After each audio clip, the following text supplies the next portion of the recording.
Welcome back to episode 2 of the Utah Mammoth franchise. This is all about the off-season, so be sure to like the video, subscribe to the channel on the road to 1,000, and let's hop right into it. So if you missed episode 1, please go check that out. It'll be in the playlist altogether for the Utah Mammoth franchise.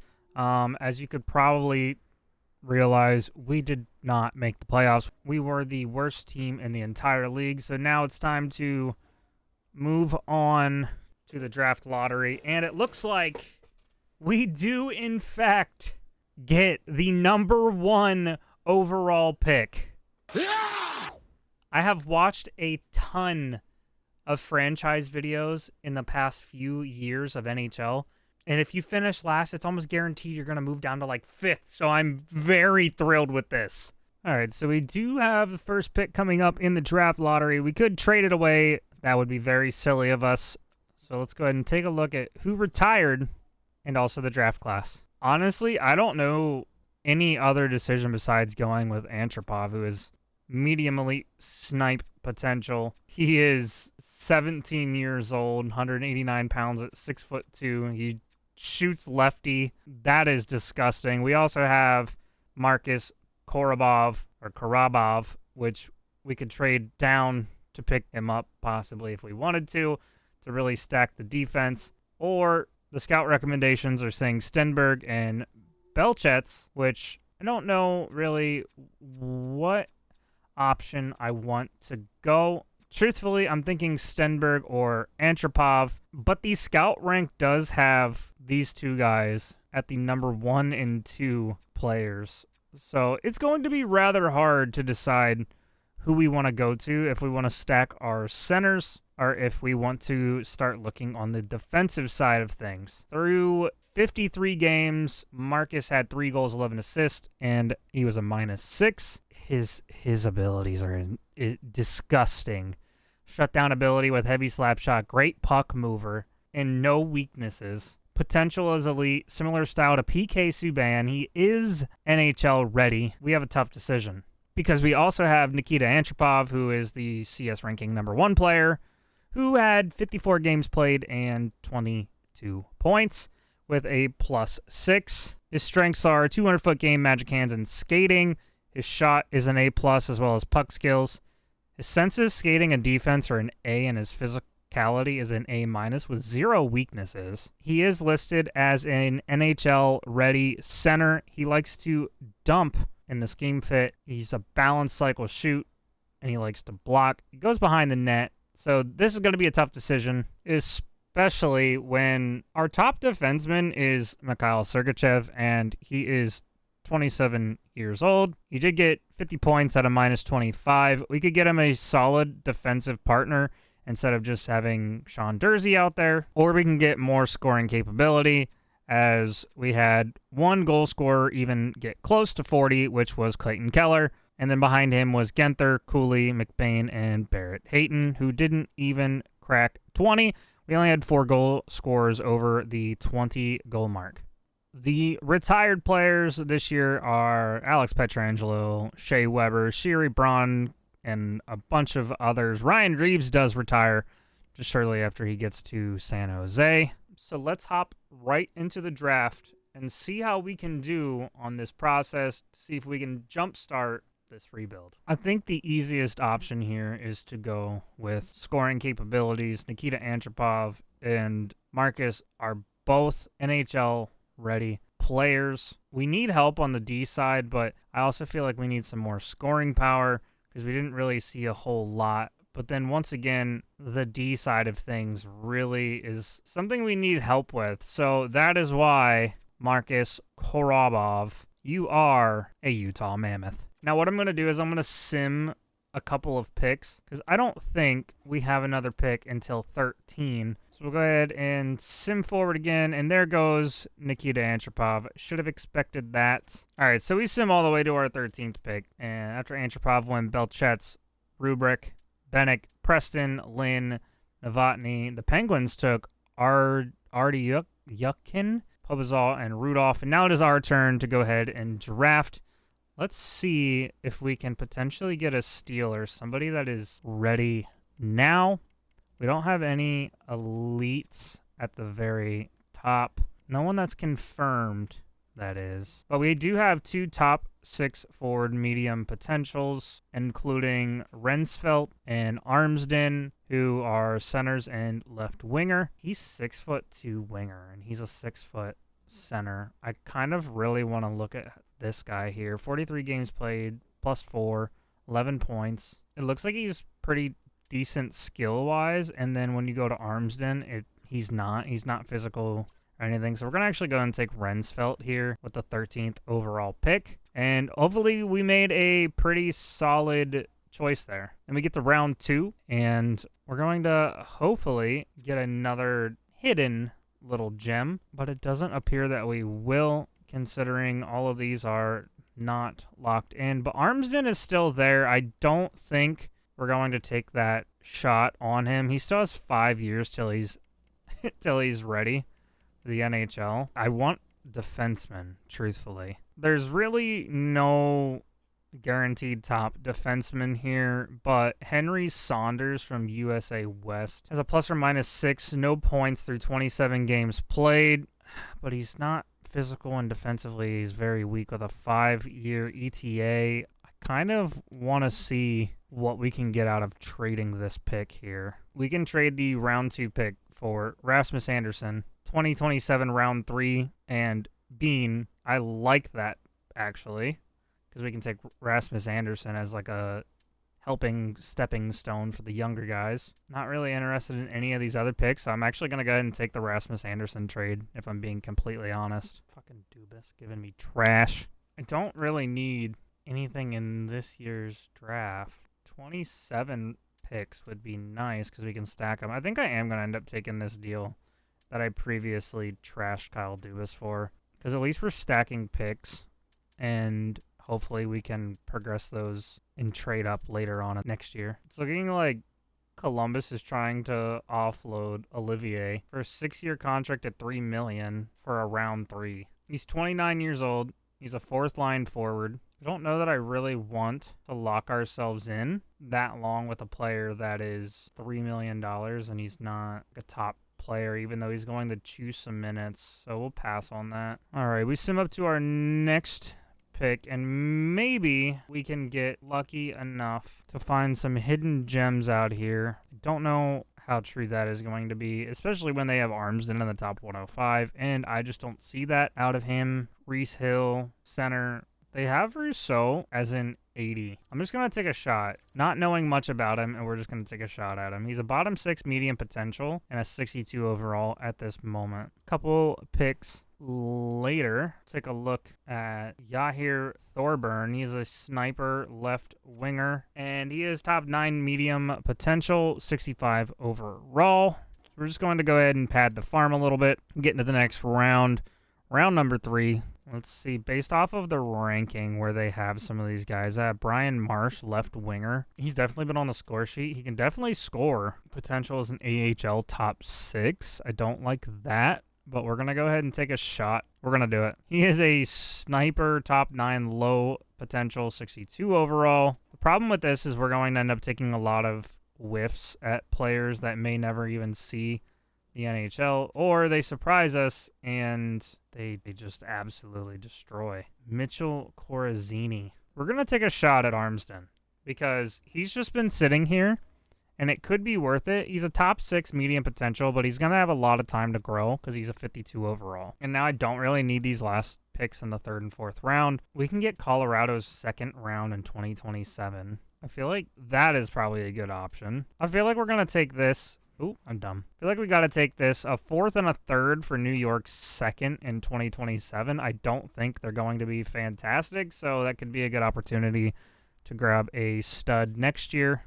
And we'll go ahead and snag the Flyers 27 round 3 for a 4th and 7th. And I think we'll take a 27 round 6 from Pittsburgh and Hazy for a round 5, because at least we'll have some experience. And we may have not come away with as many actual prospects that we thought we were going to, but the draft didn't seem like there was a whole lot of ready now players that we wanted to trade up for and try to add to the squad. So now we got to see what we can do in free agency and try to make ourselves a little bit more competitive and see where the guys are at that we did draft. But looking at our picks, we did take Korobov, Rensfeldt, Russo, Thorborn, Marsh, and Armsden. We are going to go ahead and let go of a few of our coaches because we want to improve our coaching staff here. We do need an AHL head coach. Yeah, we're gonna need a whole new coaching staff here. But we're also gonna look for a new assistant coach in the NHL as well. Start of re-sign phase. We do have Logan Cooley, who is up for extension. He is an RFA.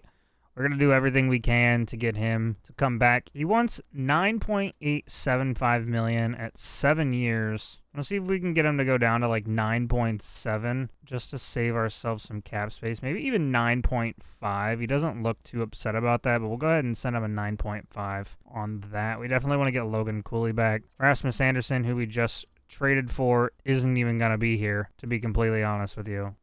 He doesn't want anything to do with a 1-year deal, so realistically we took him on for absolutely no reason. He's 29 years old. We could continue with him, to be completely honest, but I do not want to pay him $10 million. I don't think he's worth that, if you ask me. So I think what I'm going to do is I'm going to offer him 9 and see if we can get him to go with that. 9's a little too little because he actually lost quite a bit of interest. So maybe we'll do 9.5. Morabov is ready for his entry-level contract, which will be 1 year, $1 million, 3 years. He accepts it immediately. Doesn't surprise me at all. I really want to take a look, and I would like to try to sign Kevin Hayes again, but I want to bring back Barrett Hayton. Keep this young core together as much as we can. I'm going to try to get him to go down to about 4 in a little bit, and then we'll just offer him that. So just undercut a little bit of the money. Kevin Hayes would be a good depth piece to have. I don't know how long he's going to stick around in the league, so we probably only have 1 year with him. Also can trade him at the trade deadline. And let's go ahead and advance a day and see if we get anything back. Nothing specifically wrong with it, but I just feel I need to test free agency. Goodbye. Logan Cooley's coming back, Barrett Hayton's coming back, and Kevin Hayes are all 3 coming back. I'm not going to try with Anderson again as much as we probably could. He is unrestricted. Kind of stinks. Not going to get anything for him. But let's take a look at Stenlin, see if we can bring him back. Kevin Stenlin, we'll just give him what he's asking for. He accepts immediately. Peronovic, looking for 2 years, $2 million. I'd say we can give that to him. He accepts immediately. The guys just want to come back. Carconi, 30 years old, 80 overall for a top 9 forward. I'm going to go ahead and say we want to bring him back just to keep some of the core together. But I think trying to get Juuso Välimäki back is going to be important. So we'll go ahead and give him 2.5 at 2 years. Really try and get him to come up and stay with us. And he accepts it right away. So that is a big win for us to get Välimäki back. Now let's go for Carconi. He only wants 1. We're going to give him 1.1 at 2 years. Send him that contract. Everyone seems very eager to come back, which is a very good thing. DeSimone, we're going to go ahead and let him walk. He's 31 years old. What is that? Kyler Yamamoto. He's 27. We could send him on a 2-way contract and keep him in the AHL. See where he ends up. But he's a bottom 6 forward. Probably not going to utilize him that much. You have Caleb Denoyer, which we need to re-sign. He is going to get 3 years, $1 million. They just drafted him last offseason. He's going to go ahead and sign that. So now he's a 2-way player, unable to go to the waivers. And we'll go ahead and advance a day and see where we're at with cap. Take a look at Jake Bean. See if we can get him down to about 1.3 at 2 years. See if we can get him to come back. And he's going to let us know. We are going to let DeSimone walk. Zuber is 23 years old. He's an RFA. We are going to try to bring him back. I did like him. He's a top 6D. We'll give him 1.25 at 2 years. He does accept the offer right away, which is fantastic. Agazino can honestly walk. We'll release him right away. We have 26-year-old Douglas, 75 overall, and medium bottom 6 potential. We're going to let that kind of stew there. Top 9 forward medium potential for Bow, 22 years old. He wants an extension. Let's see if we can bring him back at 0.8 mil for 1 year. He accepts the offer right away. We have Biber, 19 years old. He is a 69 overall with the top 6 medium potential. Go ahead and offer him a contract and see if we can get him. And he does sign, which is good. And then we have a bunch of younger guys down here that are going to be under the unsigned column and basically go sit in our farm system. Jake Bean does re-sign with us, and I think that is about all we need to do on the re-signing players side of things. Now we're going to go ahead and go look at the free agency pool where Rasmus Andersson is there. I believe we have him unrestricted, which kind of stinks. We're not going to get anything for him, but we could get a low elite potential Trevor Zegras, who's only 25 years old. Jake Lacombe. We have options that we could go after. McMichael. We have different ideas of where we can go with this. A 24-year-old Jamie Drysdale, medium elite potential. Very solid, 84 overall right now. Wants 3 years, $6.9 million. And I feel like if we add him right now, that would probably be a good chance of making a run. Now, Kirby Dach, 25 years old, 83 overall with high top 6 forward potential. Really want to start working on the back end up. So I'm actually going to take a look at what we have to do to get Jamie Drysdale. He is an unrestricted free agent. So let's see if we can get him now. If we can go 7.1 at 3 years, we'll see. They are going to require first and third round picks, which kind of stink. We're going to give it a shot and try to go at Jamie Drysdale just to see if we can get that right defenseman position a little bit more solidified. And I don't think we're going to be able to make a run at Rasmus Andersson now as much as I would like to. Offer him a little bit more money than what we originally did. And then we'll go ahead and advance a day. The Montreal Canadiens want to give us a 2028 round 3 for Brandon Tanev. We're going to decline that because we are going to need Tanev as we kind of struggle with players. And then this is exactly why we re-signed Kevin Hayes. 1-year contract, and we're going to trade him out for a 2028 round 2 pick. Rasmus Andersson is now a Las Vegas Golden Knight, and Jamie Drysdale is back in Philly. So we swung and missed at 2 of our options. Maybe we can try and bring Michael Kesselring back, who used to wear these same colors. We'll offer him $7 million, see if he wants to come here. We know we're going to have to pay up a first and third overall pick. We'll advance a day, see where we go, and we have a lot of contracts we need to sign. We could always go with old, reliable Brent Burns, 41 years old, and pick him up. Doubt we're going to do that. Sounds fun. Always does well. Kesselring goes to Buffalo. All right, that stinks. Now we have a massive trade offer coming in from the Penguins. Yoel Blomqvist with 1 year remaining, and a 2028 round 3 pick for Tanev, a 27 round 6, and Smith. We're going to go ahead and decline this now, as much as Yoel Blomqvist is going to be a good goalie. We're going to go ahead and put a shot out in the dark for Brent Burns and see what he has to say if we can pick him up, and maybe just get a few of these older guys on contract. Hopefully we can get them for a decent cost and try to get some experience on the squad. Carson Soucy rejects, and we're still waiting on Brent Burns, but now we can take a look at other players, including Jaden Schwartz, who's a exact top 6 forward. Jaden Schwartz goes ahead and immediately accepts the offer. And we also have a 38-year-old Jonathan Taves that we're going to go ahead and offer a contract, because that would be awesome to bring him to Utah, even if it's just for a year at 2.3, and he's going to let us know. Let's advance a day. We're still waiting on Brent Burns, and he has decided to come to Utah as a Mammoth. Hopefully we can, utilize him and maybe make a push. And Jonathan Taves also coming to Utah to be a Mammoth. And the Capitals want to give us a round 2 in 2028 for Brandon Tanev and our 27 5th round pick. Probably should have taken that, in all honesty.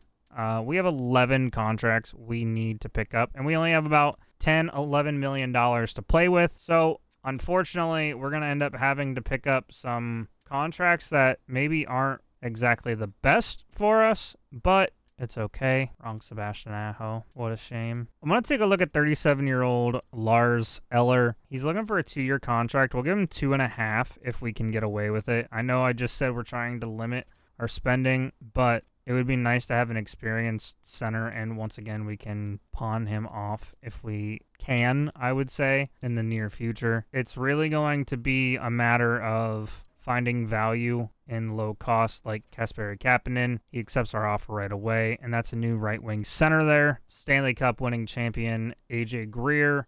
Going to offer him 1.85 for a year. He's going to go ahead and accept that right away. So now we're going getting a little bit of luck, and Lars Eller does sign. He is now a Utah Mammoth. Josh Doan, trying to bring him back. We're going to offer up this year's third-round pick, which is fine. Gave him a little bit more money. Going to go ahead and sim a day or two. I guess we're going to sim 3 days. And Josh Doan is coming back to the Utah Mammoth. And it looks like we could potentially bring in some new coaching staff and maybe get lucky and get some rather solid coaches out of it. We're going to offer Benjamin Winchester, as we do need a assistant coach, and I just offered him an associate coach job. So the offer sheet has come in, and now we will officially be getting free agent Josh Doan. So welcome back, Josh. Benjamin Winchester is going to decline becoming a coach, and so is Prospel. So this is a little rough. We have a lot of different coaches declining us and not wanting to be our friends. Man, these coaches are kind of bummy. I refuse to make a trade with the Flyers. They can pound sand. Form roster moves and assign captains. So we're going to go ahead and make sure that we have players in the right spots here, including potentially moving Schwartzy and Tanev around, maybe even Lars Eller. We have some chemistry on our first line, but our second line is a +1, and then we kind of dip off. Defensively, we have no chem whatsoever, and it kind of sucks. I don't want to let our young talent just sit in here and rot. So what I want to do, too, is I want to bring a Jack McBain up instead of Lars Eller and work things in that way. Tanev, McBain, and Doan give us a +2 boost on this. Offensively, in Tucson, we don't have too bad of a lineup just by looking at names like Liam O'Brien, Garconi, Greer, Lipkin, Iginla, Yamamoto. Like, we have a very solid opportunity to grow young players. But Korobov is NHL ready, and I think we're going to go ahead and bump him up in the line down here and just see how he plays for now, along with Zuber, and see how it goes down here, and then eventually bring them both up. But let me know how I did in my first offseason. Maybe I can change some things. Maybe I can't. I don't know. You guys let me know down in the comment section below. Make sure you like the video. It does help the algorithm. And plus, it lets me know that you're enjoying the video. Subscribe on the road to 1,000. I appreciate all the love and support. Daily uploads on NHL 26. Hope you have a fantastic rest of your day, and we'll see you in the next one.